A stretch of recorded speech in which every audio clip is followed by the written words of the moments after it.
we start another morning in DC traffic. Here we go. Stop and go. Nobody's in a goddamn rush.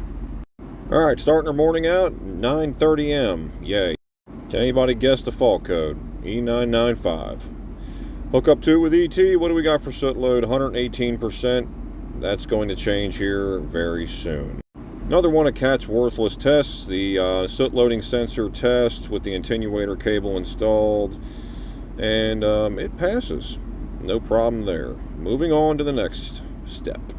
I like to take a look at the Venturi, so I look at the sensor. A little moisture, not really worried about that. Looking internally, no issues, no blockages, complete pass-through.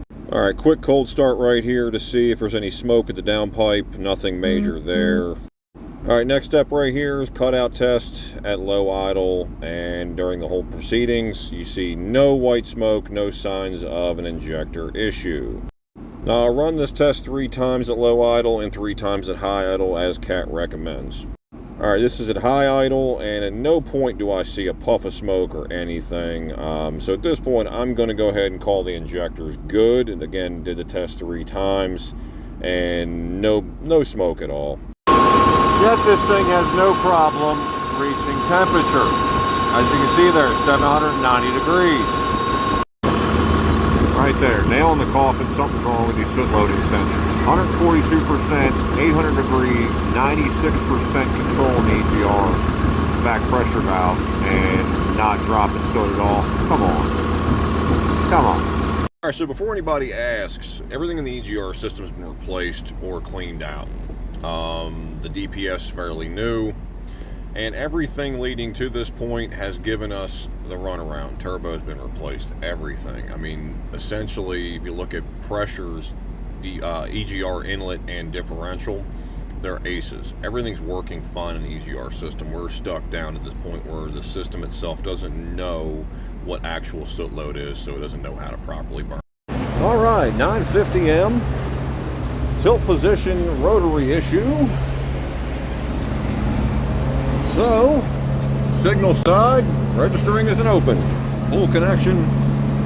But what the fuck is that? Wow, you go from open voltage to actually correct voltage when you make a wiring repair.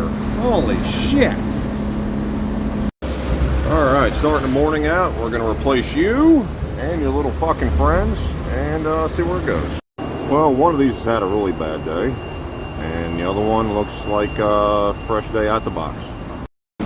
Alright, no soot loading module and 2 new antennas. So let's get this shit going, and let's see if it'll burn properly now. Alright, so what can I say about today? Well, today was a complete flop. Learned absolutely nothing. And I'm going to end up having 2 DSN tickets open with Perkins right now between me and Josh for 2 C71s. One with a NOx conversion issue that they're kind of throwing parts at, and this one for particulate matter issue where it's now hung at 142.29% soot load and has no want to reduce soot at all. 625 degrees, back pressure valve's working its ass off. EGR valve is at 0% command, 0% position. I don't know. We have sufficient heat to burn, and it will not burn. So, yeah, love my life. Perkins, anytime we want to go back to mechanical, I'd love it. Really need a vacation from this fucking sound. Driving crazy. Fuck. Alright boys, so back on the 950 from the previous day. DSN response, they want me to basically go through and check everything I've already checked. So let's go ahead and check it for them. So here we go, EGR cooler, clean. EGR valve, did the test, as well as took multiple videos. It sweeps fine, and it seals fine. Boom, there you go. Alright, so the DPF does not look healthy, I'll be honest with you. DPF does not look healthy. Probably a cracked brick, probably what we're chasing the whole time here, but again, they want video, they want pictures. Turbo outlet, no oil, no issues there. Here we go into the SCR mixer here. We may have a def injector issue, but again, not going to affect our brick issue as of right now. And also, just for fun, here's a picture of the face of the SCR, clean. So long and short of it, we'll send all this information over to Kat. We'll probably get a response maybe after the holidays, and we'll see what happens from here. Oh joys, I love this job, boys. C71s can burn in hell. Folks, I can't stress this shit enough. Copper anti-seize, please. Because this shit right here, I shouldn't have to take channel locks to get these fuckers off. Just saying. Copper anti-seize right on the threads there, boys. That's a lot of mud. And another D5.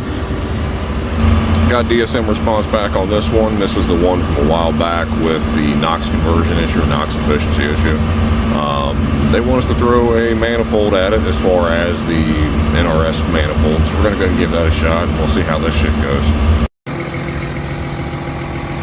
Alright, got that new mixer installed. Yeah. And we'll see how this shit goes. Well, after 2 hours of runtime, no active events, everything seems to be kosher, so maybe Kat was right about something. Damn.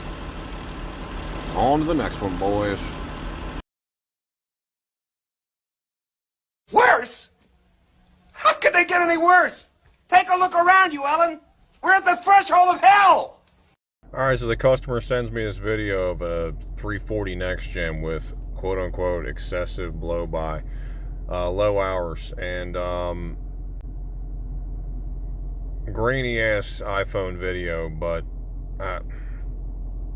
I don't know if I'd say it's breathing that hard. Monday problem, though.